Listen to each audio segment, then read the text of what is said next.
আসসালামু আলাইকুম ওয়া রাহমাতুল্লাহি ওয়া বারাকাতুহু। প্রিয় দিনী ভাইয়েরা, আমি আপনারা জানেন চিকিৎসার জন্য বিদেশে অবস্থান করছি।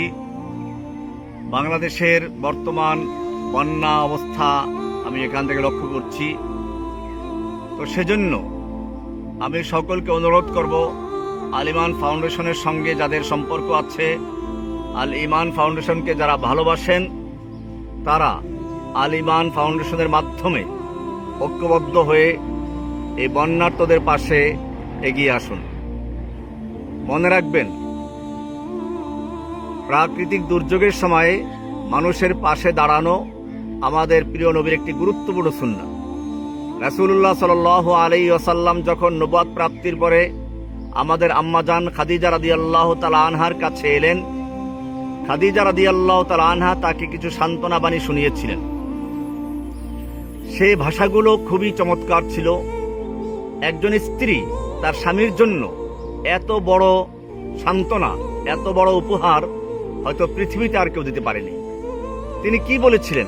তিনি কি বলেছিলেন যে না, আপনাকে আল্লাহ অপমান করবেন না যেহেতু আপনি তাহাজ্জুদ পড়েন, গারে হেরায় গিয়ে ধ্যান করেন? না, এগুলো বলেন নাই।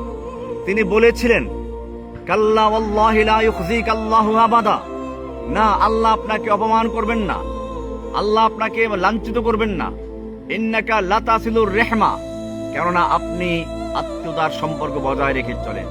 ওয়া তাহমিলুল খাল, আপনি অসহায় মানুষের বোঝা বহন করেন। ঋণের বোঝা হোক, বাস্তবে বোঝা হোক, আপনি সেগুলো বহন করেন।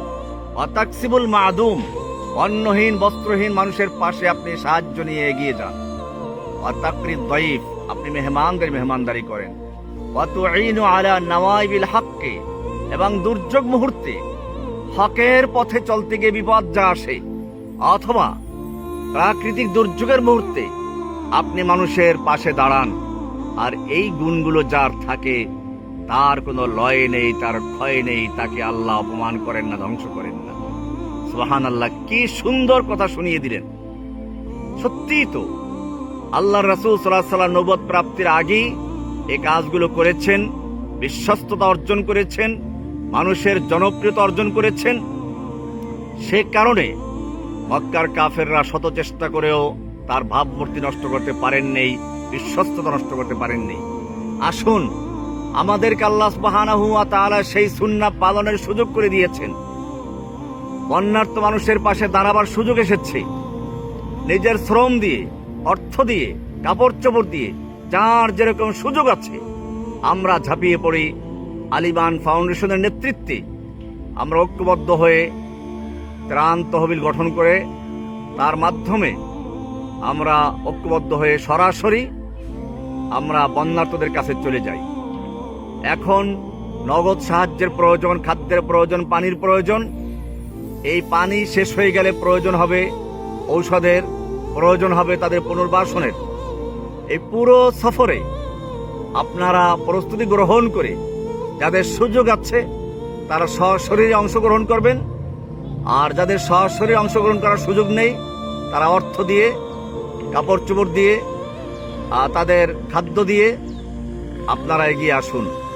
আল ইমান ফাউন্ডেশনের নেতৃত্বে অচিরেই একটি ত্রাণ তহবিল গঠন করে তার মাধ্যমে আমরা বন্যার্তদের পাশে যাওয়ার জন্য আমাদের কর্মকর্তা কর্মচারীদেরকে আদেশ দিয়েছি, এবং তারা আপনাদের সহযোগিতা পেলেই, আপনাদের নেতৃত্বে আপনাদেরকে সহযোগিতা আপনাদের সাথে নিয়ে তারা মাঠে ময়দানে কাজ করবে। সেজন্য দেশে প্রবাসে যারা যেখানে আছেন, আল ইমান ফাউন্ডেশনকে যারা ভালোবাসেন, সকলের প্রতি অনুরোধ, আপনারা আপনাদের নগদ অর্থ, বিভিন্ন সহযোগিতা নিয়ে আল ইমান ফাউন্ডেশনকে সাহায্য করুন। আল ইমান ফাউন্ডেশনের ত্রাণ তহবিলে অর্থ জমা দিন। ইনশাআল্লাহ আপনাদের অর্থ, আপনাদের সাহায্য আল ইমান ফাউন্ডেশন হাত হয়ে প্রাপকদের কাছে পৌঁছে দেবে। আল্লাহ সুবহানাহু ওয়া তাআলা সকলকে এগিয়ে আসার তৌফিক দান করুন। আমিন।